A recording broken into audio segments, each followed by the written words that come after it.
Juros futuros subindo forte. O que isso significa? Você está acompanhando o Curadoria de número 34. Estados Unidos, Japão, Reino Unido, Suíça, Alemanha e diversos outros mercados desenvolvidos, no dia de hoje estão registrando altas consideráveis em suas taxas futuras de juros. Isso indica um cenário futuro de maior instabilidade, mas decidimos separar esse episódio do Curadoria para falar para você, além do que está acontecendo agora, o que é que isso significa para o futuro e quem é que acaba sendo mais afetado por esse tipo de coisa ao longo do tempo. Vamos para o primeiro ponto. O que é que está acontecendo agora?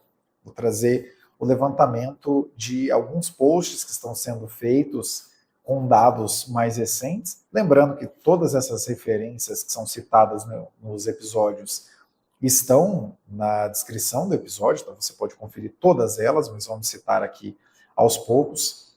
A Christiane Furstencypher, a Cris Invest, trouxe que o título de dívida de 30 anos nos Estados Unidos está no maior nível desde 2007, e teve a crise de 2008, vocês já sabem o que aconteceu.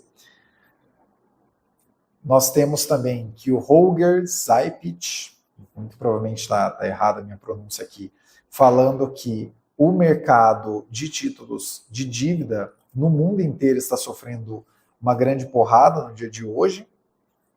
Temos títulos para 30 anos do Japão operando acima de 4%, os títulos para 30 anos do Reino Unido estão acima de 6%. Temos também o Robin Brooks, que é bastante conhecido no X, o cara da previsão do dólar a 4,50, falando que nós chegamos no nível brutal da situação relativa ao sell-off, o grande movimento de venda nos mercados de títulos, no bond market mundial. E aí ele traz dados bastante amplos para os Estados Unidos, Alemanha, Japão, Reino Unido, Itália, França, Suíça, Canadá e Austrália. Ou seja, para começo de conversa, essa não é uma movimentação só a nível Brasil, tá? Você que está acompanhando esse episódio, eventualmente está pensando, é porque saiu uma pesquisa eleitoral no Brasil, porque saiu tal coisa. Esse movimento que você está verificando é um movimento global, para começar a conversa. Segundo ponto, o que essas taxas futuras subirem significa em termos práticos? Isso significa que está sendo cada vez mais caro o custo da dívida pública para o futuro. Aqui vale a pena a gente voltar, dar alguns passos atrás. Se a gente for dividir em períodos aí, pelo menos neste século, e olhando principalmente os mercados desenvolvidos, a gente teve as seguintes situações desde o começo dos anos 2000. A gente teve ali a bolha da internet, no começo dos anos 2000, ali 2000, 2001, e aí a gente teve a taxa de juros caindo bastante. Daquele começo da década dos anos 2000 até o pré-2008, a gente teve os juros nos Estados Unidos tentando se reerguer, tentando ter ali um sinal de normalidade. Chegou na crise de 2008, a gente teve um grande bailout, uma situação em que grandes bancos aí tiveram bastante dinheiro do Fed injetado para que a economia não congelasse e tudo mais, e ao mesmo tempo nós tivemos a taxa de juros nos Estados Unidos indo a virtualmente zero. Do pós-2008 até meados da pandemia, a gente passou por alguns períodos em que a taxa de juros subiu um pouco, mas chegou ali até seus 2, 2,5, às vezes até 2,75, mas não passava muito disso. E do período do meio da pandemia até a saída da pandemia, quando a gente teve aquele surto inflacionário maior, e nos Estados Unidos a gente chegou a ter a inflação ao consumidor já direto a 9,1% em 12 meses, o que foi a maior inflação desde o começo dos anos 80 e tal. Do pós-2008 até aquele período, a gente teve pequenas oscilações nos juros. Mas daí em diante, a gente teve um Fed que passou a se preocupar de maneira mais ativa com essa questão. E, de fato, a gente teve os juros das decisões, né, os juros de curto prazo do Fed sendo elevados. Como a gente tem que o Fed, né, o Banco Central dos Estados Unidos, é como se fosse o Banco Central dos bancos centrais, né, as decisões tomadas ali acabam impactando outros mercados desenvolvidos e, obviamente, muitos mercados emergentes, como também é o caso do Brasil.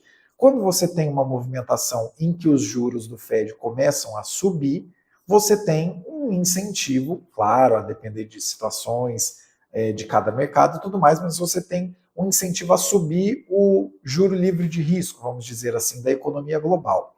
Ou seja, traduzindo em bom português, fica mais difícil que mercados mais instáveis consigam reduzir a sua taxa de juros. E por que foi importante pegar e dar uns passos atrás e falar de histórico, né, desde o começo dos anos 2000 para cá? Porque uma outra coisa que a gente teve junto dessas movimentações de juros, né, o juro indo a quase zero, depois o juro indo a 2%, depois ele volta a quase zero e agora, né, chegou a superar 5%, agora caiu um pouco e já há a expectativa de que ele suba. Por que todos esses pontos são importantes de serem relembrados? Porque quando isso era feito no pré-crise de 2008, a gente tinha um nível de dívida, tanto nos Estados Unidos quanto em diversos outros mercados desenvolvidos, muito mais baixo. Então, quer dizer, se você tem uma dívida muito mais baixa e o nível de juros que rola essa dívida ao longo do tempo também é mais baixo, você não tem um problema tão complicado assim para lidar. Agora, é muito diferente, e por isso que fiz o recorte explicitando o período da pandemia, é muito diferente quando você tem um aumento no nível da dívida, que aconteceu em diversos países, em basicamente todos os países desenvolvidos e também emergentes. Você aumentou o nível da dívida, né? Lembrando aí que a dívida dos Estados Unidos era de menos de 15 bilhões, de 15 trilhões, perdão, de dólares 10 anos atrás, e hoje ela está caminhando para 40 trilhões de dólares. Então o nível da dívida é muito maior e os juros também são muito maiores. Né? Então, o que essas taxas de juros subirem significa? Que está ficando cada vez mais difícil tocar adiante essas dívidas. Elas estão ficando cada vez mais caras. É isso que significa esse aumento de taxa de juros. E o que isso aponta para o futuro? E quão próximo é esse futuro? O que isso aponta para o futuro? Por um lado, na economia real, isso aponta para um aumento dos custos reais. Até tem um levantamento trazido pelo Adam Kobeissi, de novo, isso tudo vai estar na descrição do episódio, depois com calma você pode pegar todos esses links e verificar você mesmo ou você mesma. O Adam Kobeissi fez um post muito interessante dizendo que os juros de financiamento imobiliário nos Estados Unidos estão acima de 7%, alguns até indicam que pode ser que supere 8% em breve, mais de 4% de inflação ao ano e uma perda de 30% do poder de compra desde 2020. É um negócio muito relevante, mas muito relevante mesmo. Sabe, se aqui no Brasil a gente olha e fala, o dólar era perto de 2, aí de repente ele foi para perto de 3, aí de repente ele foi para perto de 4, aí ele superou 5, e aí ele superou 6. Se a gente já acha que isso é relevante, imagina você perder 30% do poder de compra em pouco mais de meia década. É isso que o americano médio está passando nesse exato momento. Então, quer dizer, esse custo que já aumentou, que já diminuiu o poder de compra, ele tende a fazer isso de maneira ainda mais incisiva. Isso pelo lado da economia real. E pelo lado dos mercados, o que isso aponta é para uma correção. Porque no final das contas, pessoal, uma coisa que a gente sempre tem que ter em mente é o seguinte: quando você tem um cenário em que o juro livre de risco, aonde você coloca dinheiro que você não tem que competir com basicamente nada, né? O dinheiro vai, só por efeito de juro, vai render ali e tudo mais. Quando você tem uma competição com isso, com um juro muito mais baixo, ou nos mercados desenvolvidos virtualmente zero, o retorno que os negócios precisam dar, independente do tamanho dos negócios, tá? Mas aqui estamos falando de mercados, então negócios em bolsa. O retorno que esses negócios precisam dar, ele é muito menor. A pressão por esses retornos é muito menor.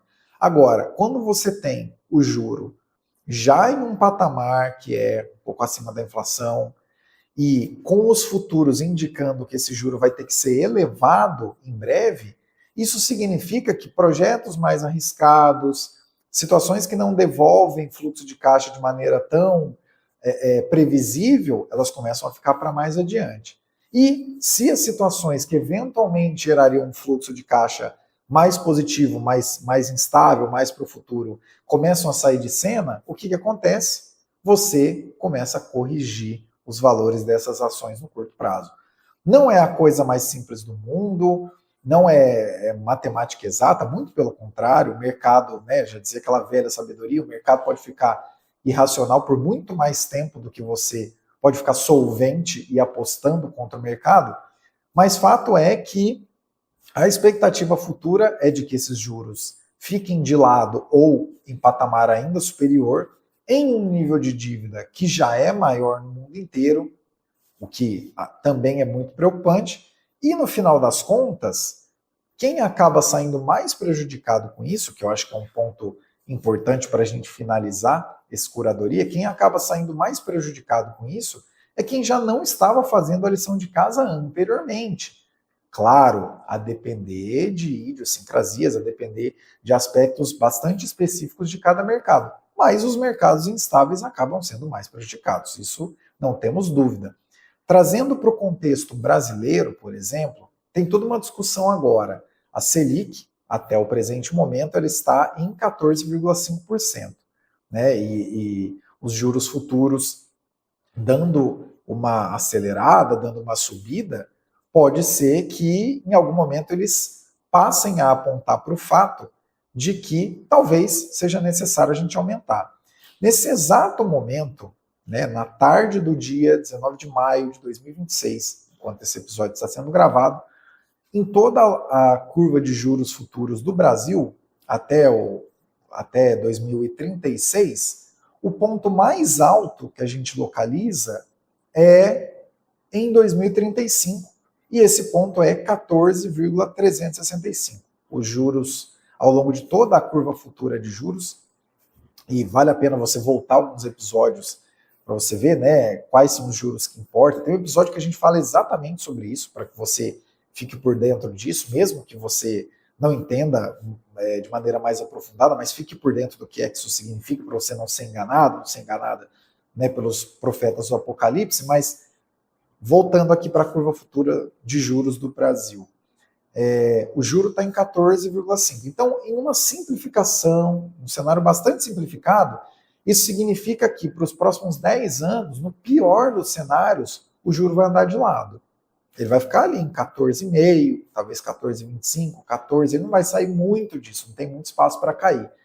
E, dentre outros motivos, isso vem desse incentivo maior a um juro mais alto por mais tempo lá fora, que é o que basicamente todo esse episódio trouxe para você, e também de não fazermos a lição de casa. Porque se a gente for parar para pensar, o problema fiscal eternamente presente aqui no Brasil, caso ele fosse encaminhado, a gente conseguiria reduzir ao longo dessa curva o chamado prêmio de risco, que é o que se cobra, de maneira bastante simplificada, é o que se cobra a mais de mercados mais instáveis para manter a dívida ali. Ou, trazendo para um português bastante direto, levando em conta que os Estados Unidos, teoricamente, pelo menos não, se você não for considerar em termos de inflação, porque aí nos anos 70, 80 eles fizeram isso, mas os Estados Unidos nunca deram calote da dívida. Então eles são o livre de risco do mundo, em termos de juros. A dívida deles é o livre de risco do mundo, né? Você comprou, está garantido ali, teoricamente, que você vai receber.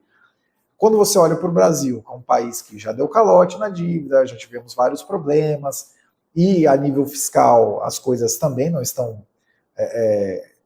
engendradas, por assim dizer, na verdade estão bem bagunçadas, e não é em um ano eleitoral que isso vai ser discutido, isso aí vai ser discutido de 2027 em diante, com sorte, independente por quem esteja com a faixa presidencial no peito.